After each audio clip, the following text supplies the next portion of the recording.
નમસ્કાર વિદ્યાર્થી મિત્રો, સ્વાગત છે તમારું આપણું યુટ્યુબ ચેનલ નેચર બાયોલોજીમાં અને સ્કૂલ ચાણક્ય સ્કૂલ ઓફ સાયન્સમાં. મિત્રો, આગળ આપણે પ્રોટીન સુધી જોયું હતું. હવે આપણે પોલિસેકેરાઇડ વિશે અભ્યાસ કરીએ. મેં તમને કીધું હતું કે પોલી એટલે ઘણા બધા અને સેકેરાઇડ એટલે શર્કરા, એટલે કે ઘણી બધી મોનોસેકેરાઇડ મળી અને જે રચના કરે છે એ રચનાને આપણે પોલિસેકેરાઇડ કહીશું. અને આ પોલિસેકેરાઇડ છે એ પોલિસેકેરાઇડમાં ઘણા બધા ગ્લાયકોસિડિક બંધ આવેલા હતા અને એમાં આપણે મોનોસેકેરાઇડ ડાયસેકેરાઇડ બંને ભણ્યાશું. તો એ વિડીયો તમે જોઈ લેશો એટલે તમને ખ્યાલ આવશે. આપણે કીધું કે ભાઈ પોલિસેકેરાઇડ જે છે એ એસિડ અદ્રાવ્ય જૂથમાં આવે છે અને એને આપણે બૃહદ અણુઓ કહીએ છીએ, બરાબર. પોલિસેકેરાઇડ શર્કરાની લાંબી શૃંખલા હોય છે. શર્કરાની લાંબી શૃંખલા એટલે આપણે કીધું કે હજારો શર્કરા મળે અને પછી જે બનશે રચના એને પોલિસેકેરાઇડ કહેવાશે. તેઓ પાયાનો ઘટક તરીકે આવેલા વિવિધ શું હોય? મોનોસેકેરાઇડ. એટલે કે પોલિસેકેરાઇડનો મોનોમર કયો? મોનોસેકેરાઇડ હોય છે. એક ઉદાહરણ આપેલું છે કપાસના રેસા. તો કપાસના રેસામાં બીજું કશું નથી પરંતુ એ ઉદાહરણ તરીકે સેલ્યુલોઝ છે.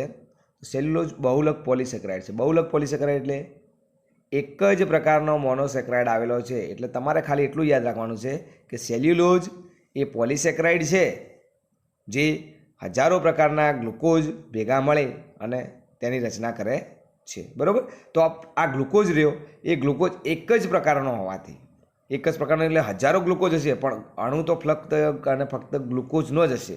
તો એક જ પ્રકારના મોનોમરથી બનતી રચનાને સમપોલિમર કહેવાય. એટલે તમને ખ્યાલ આવી જશે કે સેલ્યુલોઝ એ શું છે? સમપોલિમર છે, બરાબર. પછી બીજું ઉદાહરણ છે સ્ટાર્ચ. તો સ્ટાર્ચનું બીજું નામ આપણે મંડકણ કહીએ. તો એ સ્ટાર્ચ છે એ સેલ્યુલોઝથી જુદું હોય છે. એટલે કે વનસ્પતિ પેશીઓમાં ઉર્જા ભંડાર સ્વરૂપે હોય છે. જ્યારે આપણે કહીશું કે સેલ્યુલોઝ છે એ વનસ્પતિના કોષ દિવાલમાં આવેલો હોય છે. પછી પ્રાણીઓમાં બીજું એક રૂપાંતરિત સ્વરૂપ છે જેને આપણે ગ્લાયકોજન કહીશું, બરાબર. એટલે એક પોલિસેકેરાઇડ સેલ્યુલોઝ થયો, બીજો પોલિસેકેરાઇડ સ્ટાર્ચ થયો અને ત્રીજો પોલિસેકેરાઇડ શું થયો? ગ્લાયકોજન. આ ત્રણ જે પોલિસેકેરાઇડ છે કઈ? સેલ્યુલોઝ, સ્ટાર્ચ અને ગ્લાયકોજન. એ ત્રણનો મોનોમર ગ્લુકોઝ જ છે, બરાબર. એટલે આપણે આને શું કહીશું? સમપોલિમર કહીશું. પછી આ મિત્રો પૂછાઈ ગયું કે ઇન્યુલિન એ કોનો પોલિમર છે? તો હજારો પ્રકારના ફ્રુક્ટોઝ મળશે અને ઇન્યુલિન બનશે. એવું પૂછાય કે ઇન્યુલિનનો મોનોમર તો પણ શું આવે? ફ્રુક્ટોઝ આવે. ફ્રુક્ટોઝનો પોલિમર ઇન્યુલિન કહીશું આપણે. ઇન્સ્યુલિન નથી. ઇન્સ્યુલિન એ મિત્રો પોલીપેપ્ટાઇડ છે. અહીં ઇન્યુલિન લખેલું છે તો એ તમારે ખાસ જોવાનું છે. એના પછી જોઈશું એક પોલિસેકેરાઇડ જેમ આપણે જોઈશું કે ગ્લાયકોજન છે એનો જમણો જે છેડો હશે એ છેડો રેડ્યુસિંગ કહેવાય અને ડાબો છેડો છે એને શું કહેવાય?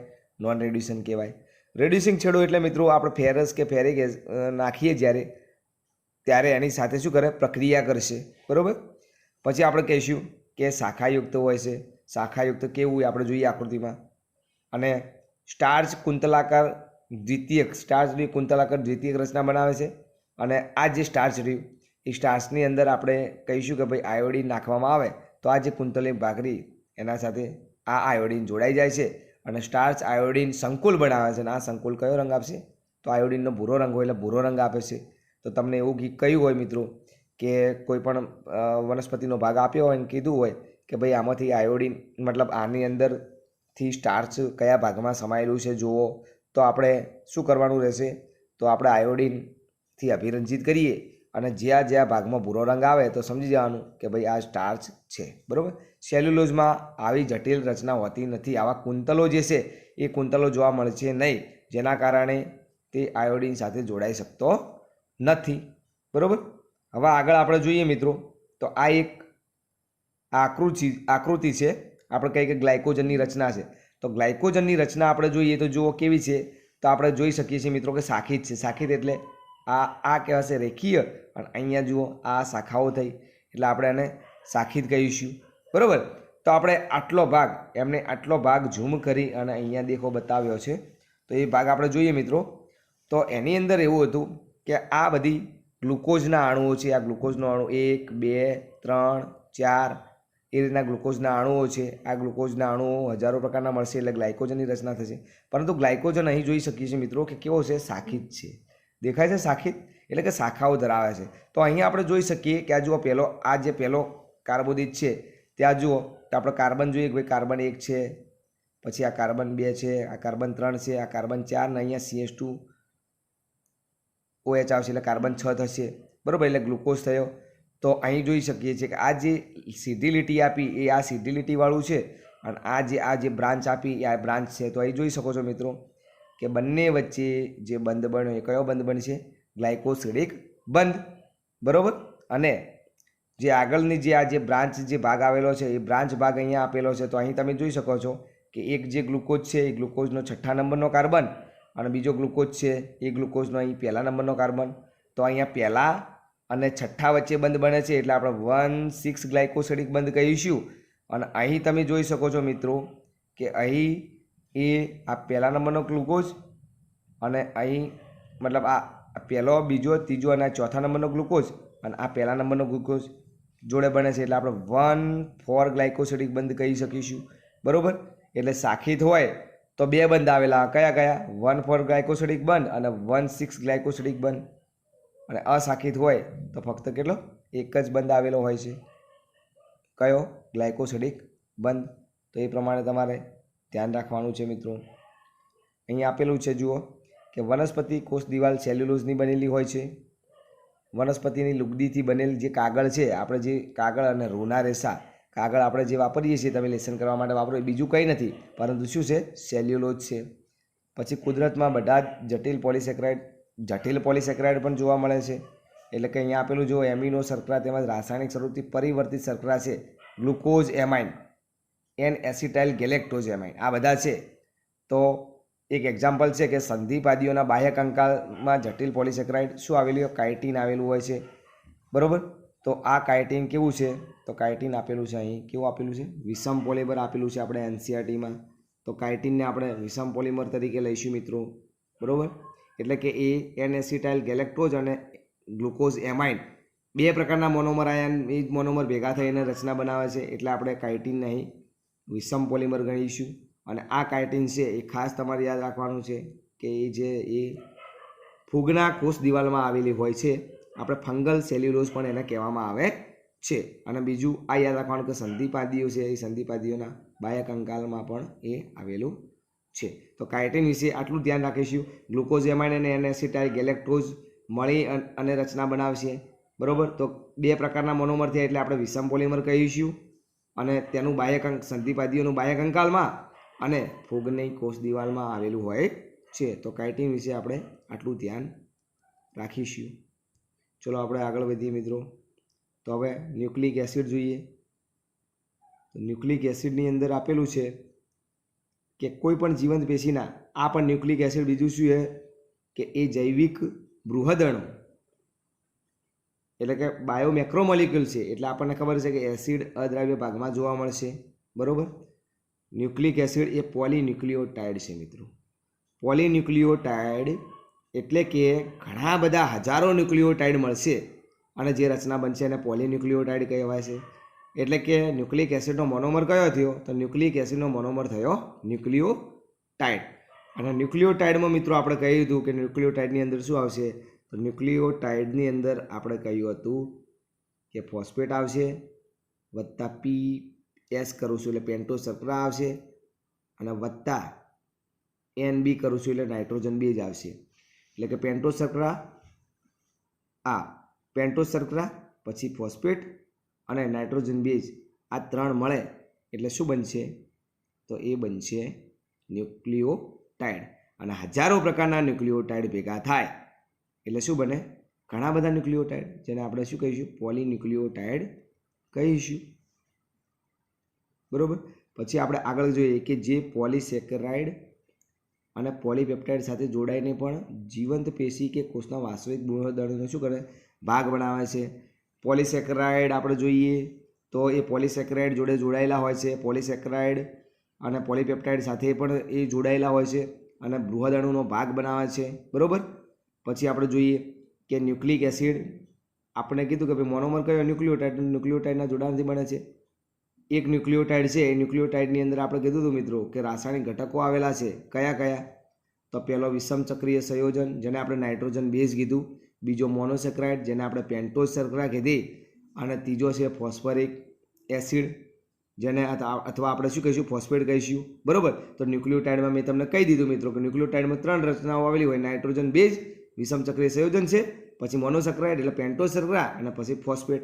આ 3 ભેગા મળે એટલે ન્યુક્લિયોટાઇડની રચના કરે.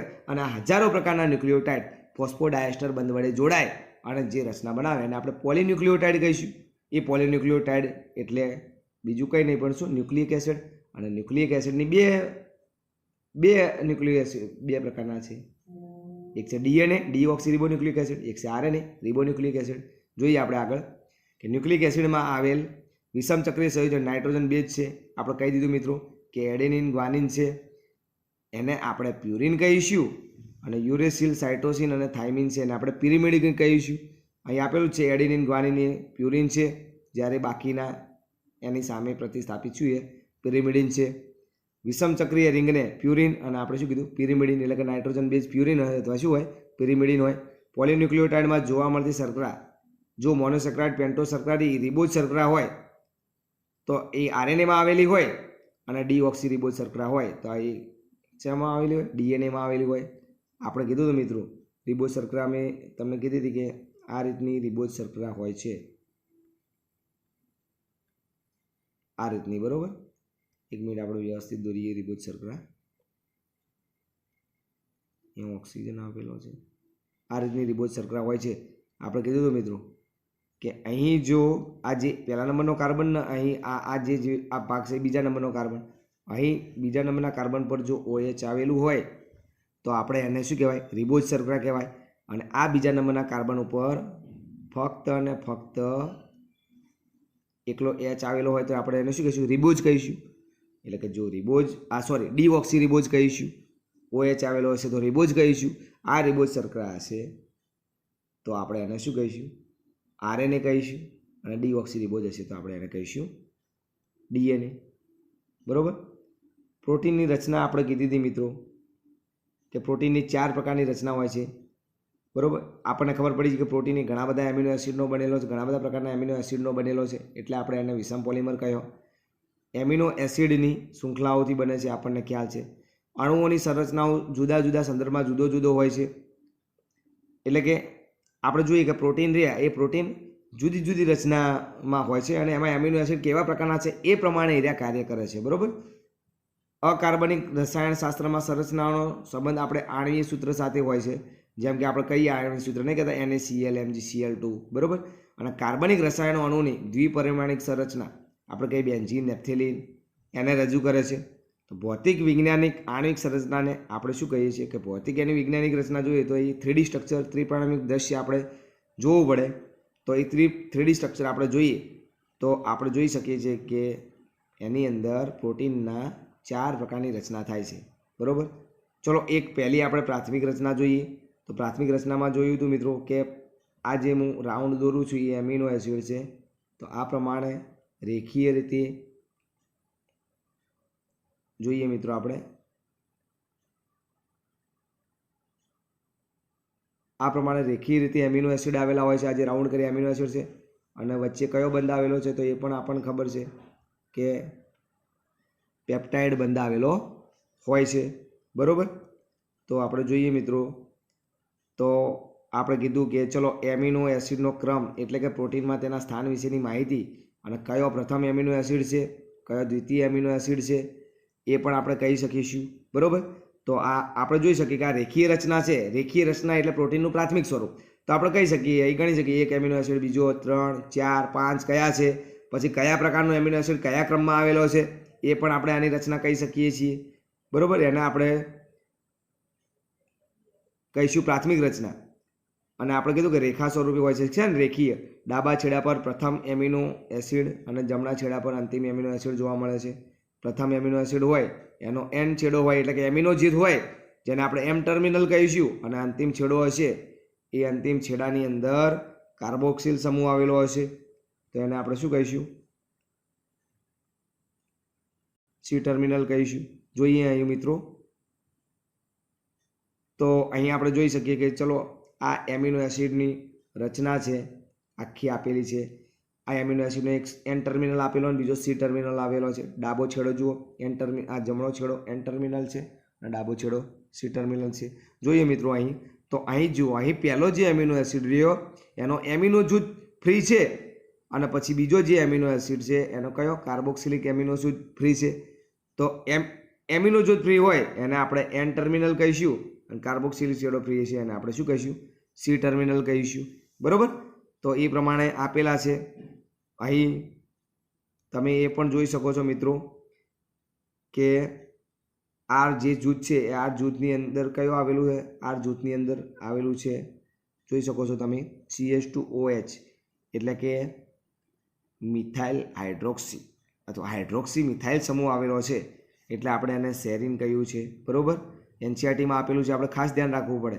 અહીં તમે જુઓ, અહીં મિથાઇલ એસએચ CH2SH આવેલું છે તો આપણે એને 16 કહીશું.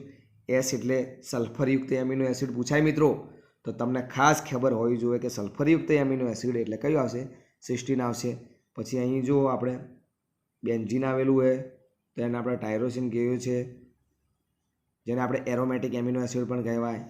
અહીં આપણે કહી શકીએ કે હવે એક વધારાનું કાર્બોક્સિલિક જૂથ આવ્યું છે, ગ્લુટામિક એસિડ આપણે કહીશું. તો ગ્લુટામિક એસિડ કેવા હોય તો દેખો, અહીં કાર્બોક્સિલ જૂથ છે, અહીં એમિનો જૂથ, એટલે એ તો તટસ્થ થઈ ગયા, પણ એક વધારાનું કાર્બોક્સિલિક જૂથ છે એટલે ઋણ વીજભાર થશે અને ઋણ વીજભાર થાય એટલે કયો એમિનો એસિડ થાય? તો એ એમિનો એસિડ થશે એસિડિક એમિનો એસિડ થશે. બરાબર. આપણે જોયું કે સી ટર્મિનલ છેડો કહેવાય છે. પછી આપણે જોઈ શકીએ છીએ કે પ્રોટીન તંતુ ફેલાયેલ દ્રઢ, તંતુ જેવી ફેલાયેલ દ્રઢ જેવી રચના હોય અને કુંતલની જેમ વળેલો હોય તો એ બીજું કંઈ નહીં પણ કંઈ, તો આપણે કહીશું જમણું ભ્રમણ હોય અને જગ્યા ઉપર પ્રોટીનનો તંતુ અન્ય સ્વરૂપમાં વીંટળાયેલો હોય તંતુ સ્વરૂપે, તો એને દ્વિતીયક રચના તમે જોઈ શકો છો મિત્રો કે તંતુ સ્વરૂપે અને જમણું ભ્રમણ જોવા મળે છે તો આને આપણે દ્વિતીયક રચના કહીશું પ્રોટીનની. બરાબર. હવે એના પછી આપણે જોઈએ મિત્રો તો આપણે કીધું કે ઊનના દડાની જેમ આપણે જોઈ શકીએ છીએ. આ જુઓ કે એન ટર્મિનલ છેડો આમ ગયો છે, આમ ઊનના દડાની જેમ વીંટળાયેલી જે રચના છે, જેમ ઊનનો દડો આપણે વીંટળીને રચના બને છે તો એને આપણે તૃતીયક રચના કહીશું. અને ખાસ યાદ રાખવાનું કે પ્રોટીનની ત્રિપરિમાણિક રચના એટલે કે 3D સ્ટ્રક્ચર એ તૃતીયક રચના પ્રદર્શિત કરે છે અને આ તૃતીયક રચના જે પ્રદર્શિત કરે છે એ જૈવિક ક્રિયાઓ માટે ખૂબ જ જરૂરી છે. શરીરમાં જૈવિક ચયાપચય ક્રિયાઓ આપણે કરવી હોય એમાં આપણે ધારો કે બધા જ ઉત્સેચકો, અમુક ઉત્સેચકો સિવાય બધા ઉત્સેચકો પ્રોટીનના બનેલા છે, તો આ પ્રોટીનને કંઈક કાર્ય કરવું છે તો એ કઈ રચનામાં આવીને કાર્ય કરશે? તો એ તૃતીયક રચનામાં આવીને કાર્ય કરી શકશે. બરાબર.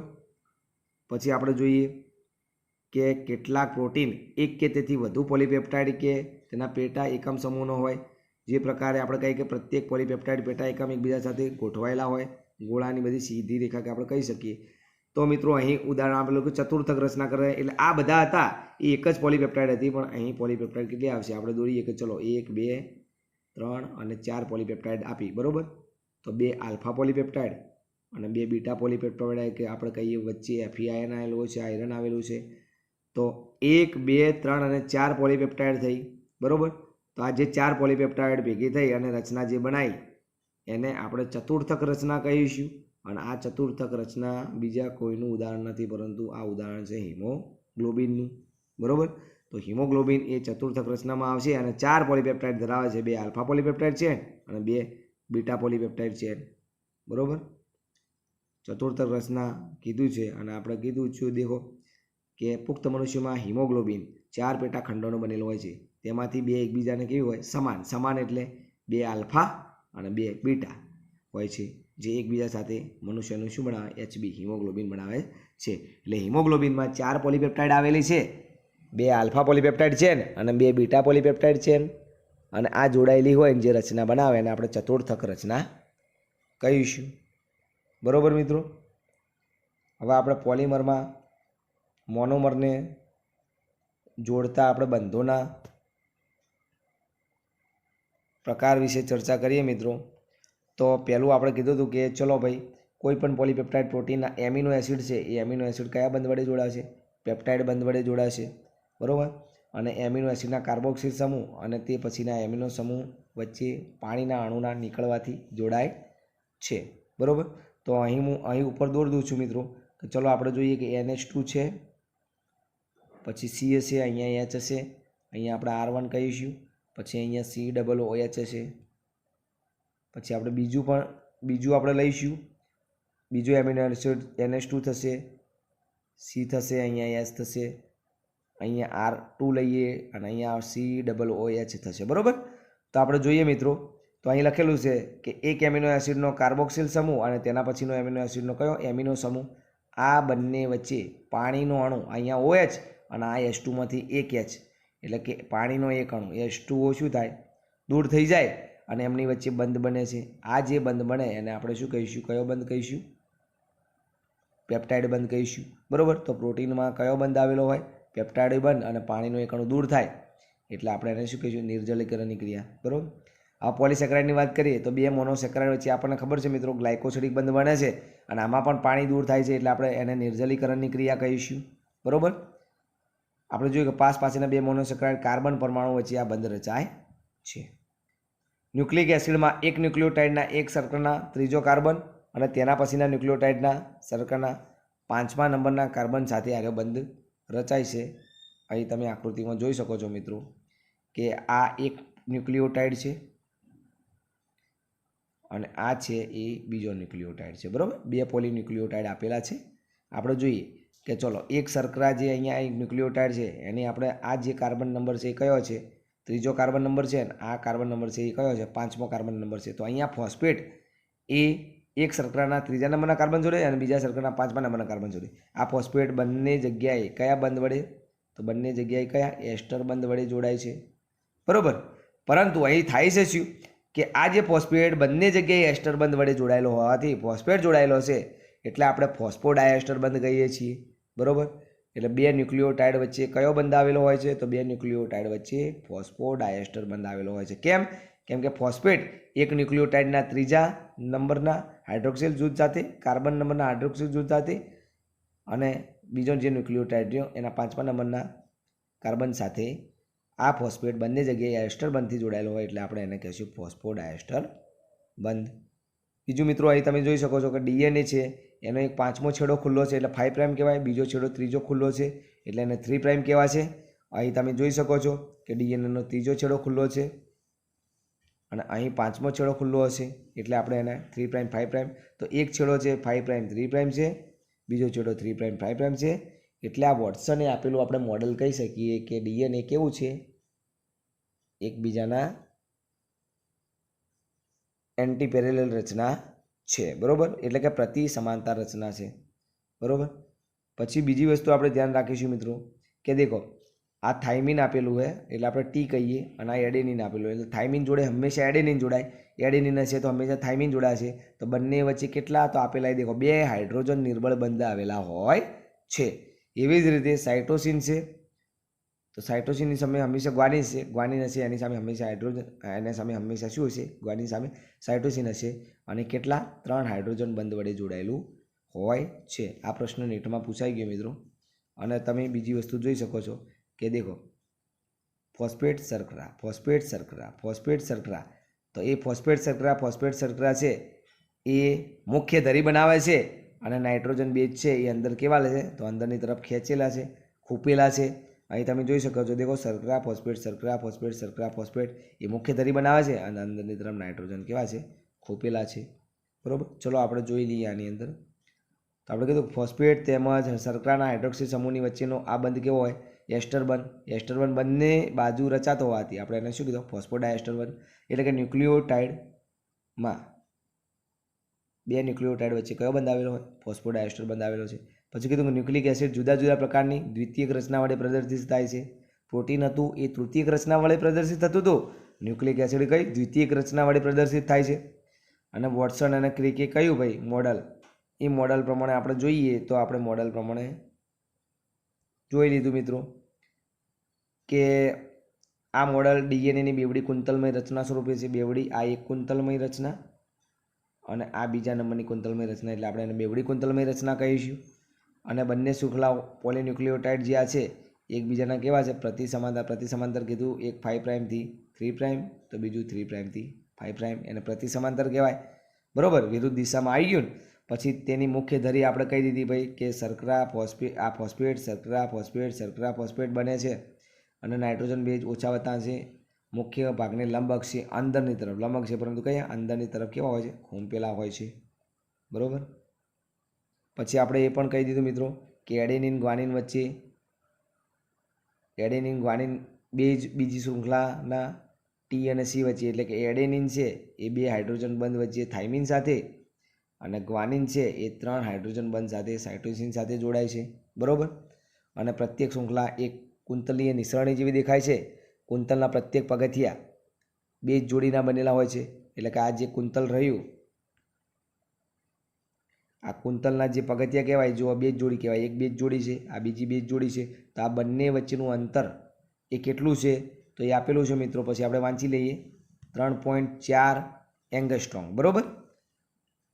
2 નાઇટ્રોજન બેઝ પેર વચ્ચેનું અંતર કેટલું? 3.4 એંગસ્ટ્રોમ. આવી રીતના 10 નાઇટ્રોજન બેઝ પેર આવેલા હોય તો એમાં થશે 34 એંગસ્ટ્રોમ થશે,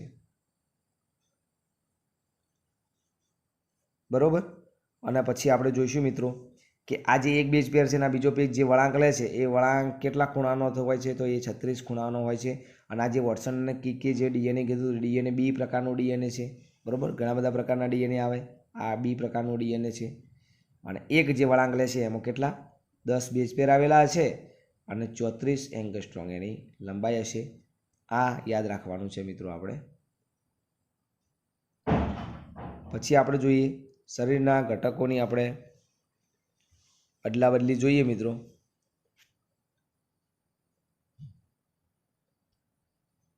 તો શરીરના ઘટકોની આપણે અદલા બદલી જોઈએ તો એમાં જોઈ શકીએ છીએ કે કોઈ પણ કોષ હોય, બેક્ટેરિયલ કોષ હોય, પ્રજીવ હોય, વનસ્પતિ પ્રાણી કોષ હોય, એ આપણને ખબર હજારો કાર્બનિક રસાયણોના બનેલા હોય છે. અને આ જે હજારો કાર્બનિક રસાયણોને આપણે શું કીધું હતું? જૈવિક અણુઓ કીધા હતા. અને આ જૈવિક અણુઓ આ કોષમાં એક નિશ્ચિત સાંદ્રતામાં રહેલા હોય છે. અને આ જે નિશ્ચિત સાંદ્રતા હોય એ સાંદ્રતામાં, એટલે કે નિશ્ચિત એનું પ્રમાણ હોય, એ પ્રમાણ જો વધે કે ઘટે તો આપણને કોઈ પણ જાતનો રોગ થવાની શક્યતા રહેલી છે. અને આપણે મોલ્સ પ્રતિ કોષ અથવા મોલ્સ પ્રતિ લીટર સ્વરૂપે દર્શાવીએ છીએ. એક સંશોધન કર્યું તો એમાં જાણવા મળ્યું કે જૈવ અણુઓમાં અદલા બદલી થતી રહે છે, બરાબર. અદલા બદલી થતી રહે છે એટલે એવું કે એ જે સ્વરૂપ બન્યું હતું, એ કાર્બનિક રસાયણ બન્યો હતો, એ બીમાં ઉપયોગ થશે, મતલબ બીમાં કન્વર્ટ થશે, બીએસએ સીમાં કન્વર્ટ થશે, સીએસએ ડીમાં કન્વર્ટ થશે. આમ એકમાંથી બીજામાં, બીજામાંથી ત્રીજામાં, ત્રીજામાંથી ચોથામાં, એમ અદલા બદલી થતી રહેશે, બરાબર. કીધું છે દેખો કે તે સતત નવા જૈવ અણુઓમાં પરિવર્તિત થતો રહે અને બીજા જૈવ અણુઓના જોડાવાથી શું થાય? બનતો રહે. આ એ બીમાં બન્યો એટલે બીમાં સતત નવો જૈવ અણુ બનતો રહ્યો, બી સીમો, અને આ એ હશે એ બીજા કોઈક અણુઓના જોડાવાથી બનતો રહે છે, એટલે કે અદલા બદલી થતી રહે છે. સજીવોમાં આ નિર્માણ અને વિખંડન, એટલે કે નિર્માણ થયું, વિખંડન થઈને પાછું રચના થઈ, એ રાસાયણિક પ્રતિક્રિયાઓ કેવી થાય? પ્રક્રિયાઓ સતત ચાલ્યા કરે છે. અને આ બધી જે રાસાયણિક પ્રક્રિયાઓ શરીરમાં થાય છે એને આપણે ચયાપચય કહીશું, બરાબર. બધી જ ચયાપચયિક પ્રક્રિયાઓ દ્વારા જૈવ અણુનું રૂપાંતરણ શું થાય? થતું રહે છે. કેટલાક ચયાપચયિક રૂપાંતરણના ઉદાહરણ આપેલા એવું કીધું હોય કે જો એમિનો, આ ઉદાહરણ ખાસ યાદ રાખે, એમિનો એસિડમાંથી CO2 દૂર થાય તો તે એમિનો એસિડનું એમાઇનમાં બની જવું. ન્યુક્લિયોટાઇડના બંધારણીય ઘટકોમાંથી એમિનો સમૂહ દૂર થઈ જાય નાઇટ્રોજન બેઝમાંથી. અને ડાયસેક્રાઇડ તૂટે, એટલે કે ડાયસેક્રાઇડ વચ્ચે આવેલ ગ્લાયકોસિડિક બંધ તૂટે, જળ વિભાજન થાય તો શું થાય? મોનોસેક્રાઇડ બને, એ પણ છે, બરાબર. તો અહીંયા આપેલું કે ડાયસેક્રાઇડ ગ્લાયકોસિડિક બંધનું હાઇડ્રોલિસિસ, એટલે કે ડાયસેક્રાઇડ છે એમાં હાઇડ્રોલિસિસ એટલે ઉત્સેચક આવેલા હોય છે. એ ઉત્સેચક પાણીના અણુ ઉમેરાવાથી ડાયસેક્રાઇડ આ વચ્ચે આવેલો ગ્લાયકોસિડિક બંધ તૂટે, બરાબર. તો એને હાઇડ્રોલિસિસ કહેવાય. એ પ્રમાણે આપણે જોઈ લીધું. પછી આગળ જોઈએ મિત્રો આપણે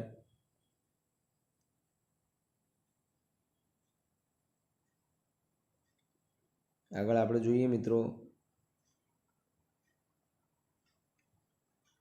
તો આપણે કીધું કે આવા પ્રકારના ઘણા બધા ઉદાહરણો છે. આપણે આટલા 3 ઉદાહરણો આપેલા, તમારે યાદ રાખવાના છે.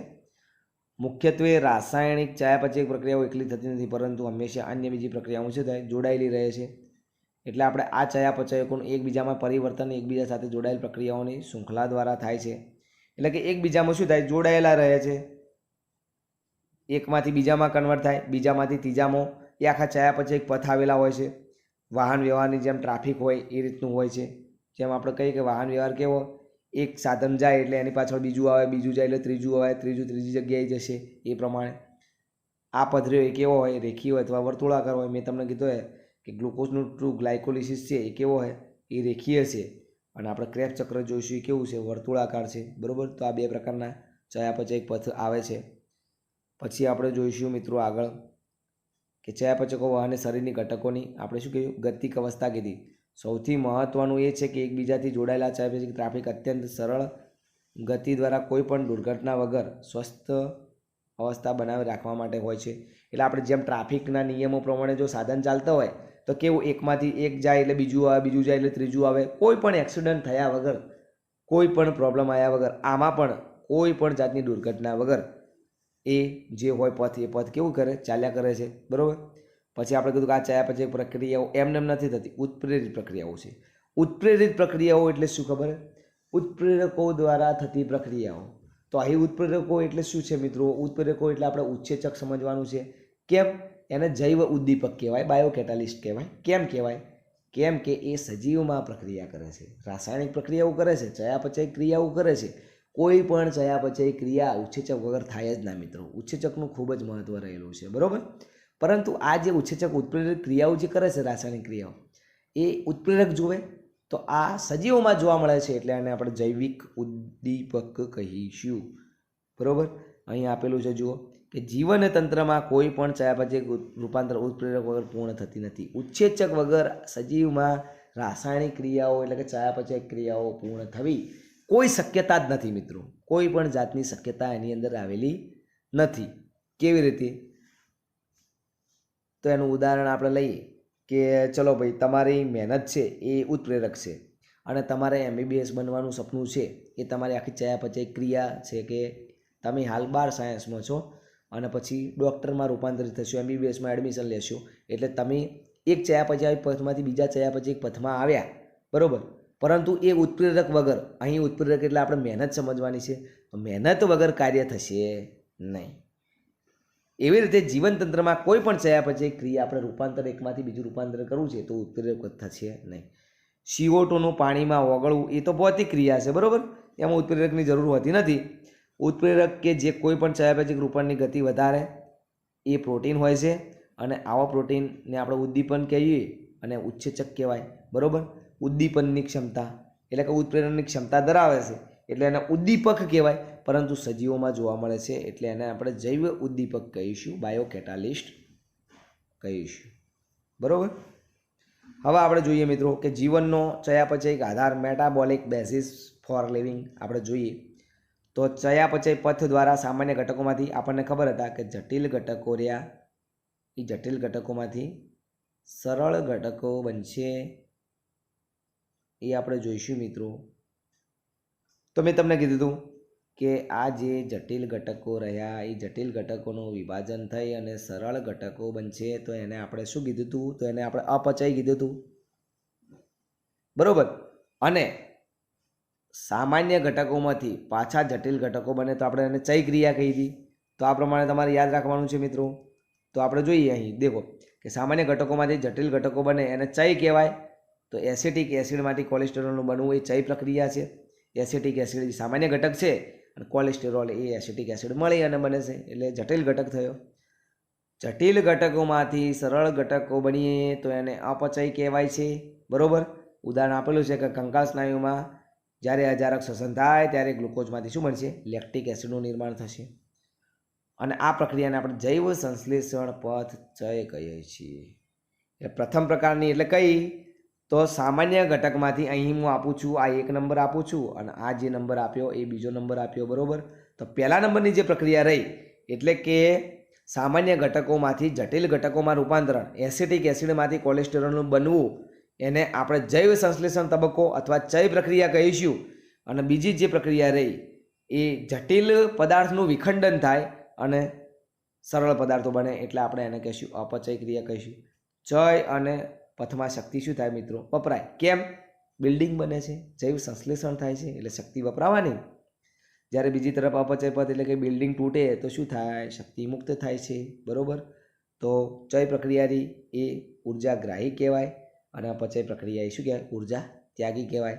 બીજું ચયનું આપણે ઉદાહરણ લઈએ મિત્રો તો આપણને ખબર છે કે કાર્બન ડાયોક્સાઇડ છે, પાણી છે, આ બધા મળી અને C6H12O6 ગ્લુકોઝનું નિર્માણ કરે છે સૂર્યપ્રકાશની હાજરીમાં, જેને આપણે પ્રકાશ સંશ્લેષણ કહ્યું. કોની વાત કરી છે? લીલી વનસ્પતિઓનું. તો શું થયું? તો સરળ પદાર્થો હતા કાર્બન ડાયોક્સાઇડ, પાણીને, અને જટિલ પદાર્થ બની ગયો ગ્લુકોઝ. તો આને ચય પ્રક્રિયા કહેવાય. તો આ ગ્લુકોઝમાં ઉર્જા છે, શક્તિ છે, એટલે શક્તિ શું થઈ છે? ત્યાં વપરાણી છે બંધ બનાવવા માટે.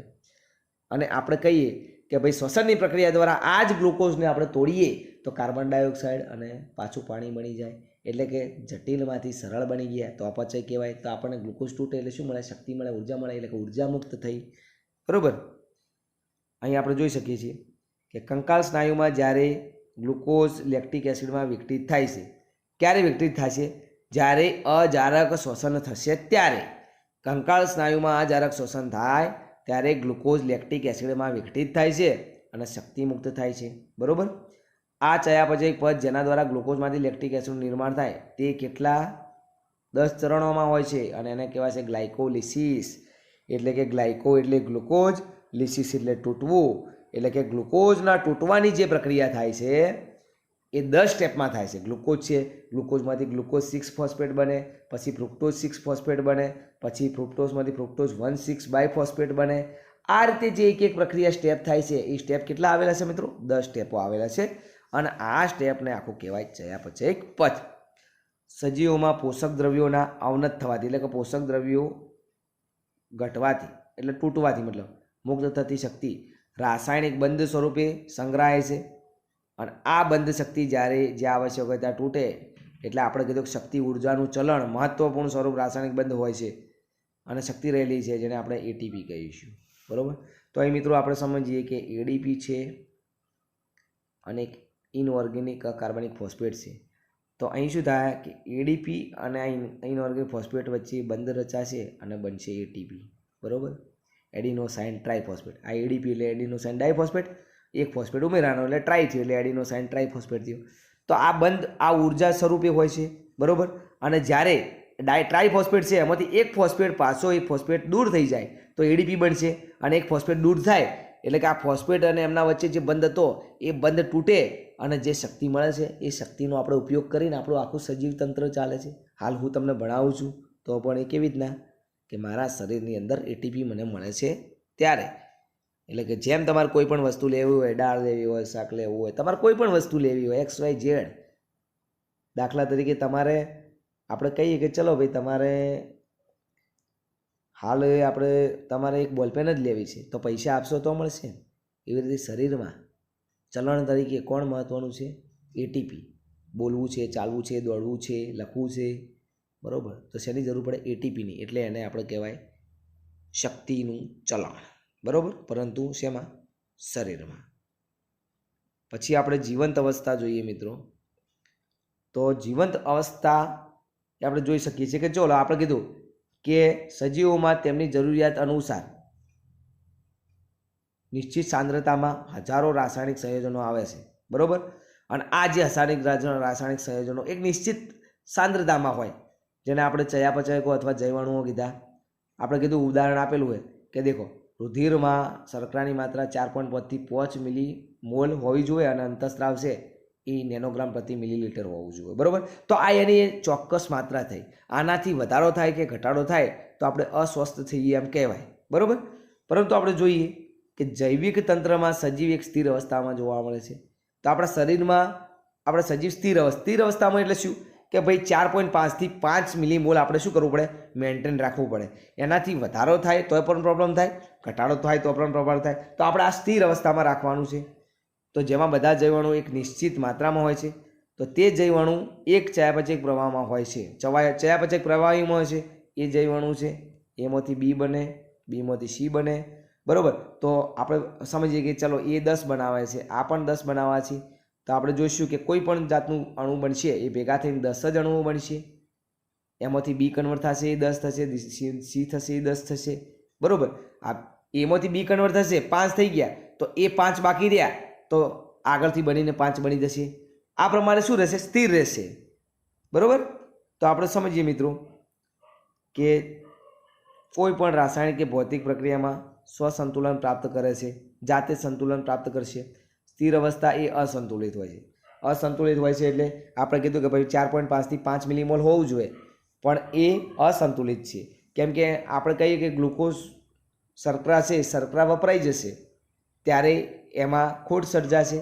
તો એ ખોટ પૂરી કરવા માટે, સ્થિર કરવા માટે આવશે, પૂરી કરવા માટે, પણ અસંતુલિત તો થઈને સ્થિરની સ્થિર તો છે નહીં, બરાબર. તો આપણે કંઈક અસંતુલિત હોય ત્યારે જ કાર્ય થઈ શકે. 4.5 થી 5 હોય એનાથી નીચે આવે ત્યારે કાર્ય થશે ને પાછું ગ્લુકોઝ આવશે ને. તો આપણે કહી શકીએ કે કોઈ પણ સંતુલનની સ્થિતિ હોતી નથી. એટલે કે જીવંત અવસ્થા એક અસંતુલિત સ્થાયી અવસ્થા હોય છે, અને અસંતુલિત સ્થાયી અવસ્થા એટલે આપણે કાર્ય કરી શકીએ. જૈવિક પ્રક્રિયા સતત એવો પ્રયત્ન છે જેમાં સંતુલનથી બચી શકાય છે. તે માટે શક્તિની શું હોય? આવશ્યકતા હોય. અને ચયાપચય એ એવી પ્રક્રિયા છે જેમાં શક્તિ શું થાય? આપણને પ્રાપ્ત થાય. અને આપણે કહીએ કે જીવંત અવસ્થા કે ચયાપચય એકબીજાના પર્યાયવાચી શબ્દો છે. એટલે આપણે જીવંત અવસ્થા કહીએ કે ચયાપચય કહીએ. ચયાપચય ક્યારે થશે? ચય અને અપચય ક્રિયા ક્યારે થાય? જ્યારે બનતું હોય, એટલે કે નિર્માણ પામતું હોય, જય સંશ્લેષણ થતું હોય, એનું વિઘટન થતું હોય. જરૂરિયાત હોય તો સંશ્લેષણ થાય, જરૂરિયાત ના હોય તો વિઘટન થાય. એમ કરીને મેન્ટેન થાય, સ્થિર થાય, બરાબર. તો આ જૈવિક ક્રિયાઓ શરીરમાં થાય તો જ માણસ જીવતો રહે, બાકી રહેશે નહીં. તો ચયાપચય વગર જીવંત અવસ્થા પ્રાપ્ત ન થઈ શકે, બરાબર. એટલે આપણે કે જીવી શકીએ નહીં ચયાપચય વગર, બરાબર. એ વસ્તુ ધ્યાન રાખવાની છે. તો મિત્રો આપણે આટલા સુધી રાખીએ અને આગળ આપણે કાલનું લેક્ચર આપણે ઉચ્છેચકો સુધી પતાવીશું. એટલે કે ઉચ્છેચકો આખું કાલે લઈ લેશું. કાલે આપણું લેક્ચર વધી જશે અને ત્યારબાદ હું એક દિવસ પછી તમારા ટેસ્ટનું આયોજન કરું છું, બરાબર. તો એ ટેસ્ટ પેપર તમારા ડીપીપી હોય, ડેલી પ્રેક્ટિસ પ્રોબ્લેમ, અથવા ડેલી પ્રેક્ટિસ પેપર આપણે કહીએ, અથવા ડેલી પ્રોબ્લેમ પ્રેક્ટિસ એ પણ કહી શકીએ આપણે. તો એ તમારે મિત્રો સોલ્વ કરવાનું રહેશે. અને એ પ્રશ્નોમાં કોઈ પણ જાતનો તમને ડાઉટ લાગે તો પછી તમે મને મેસેજ દ્વારા અથવા કોલ દ્વારા મારા જોડેથી સોલ્યુશન તમે મેળવી શકો છો. આભાર મિત્રો.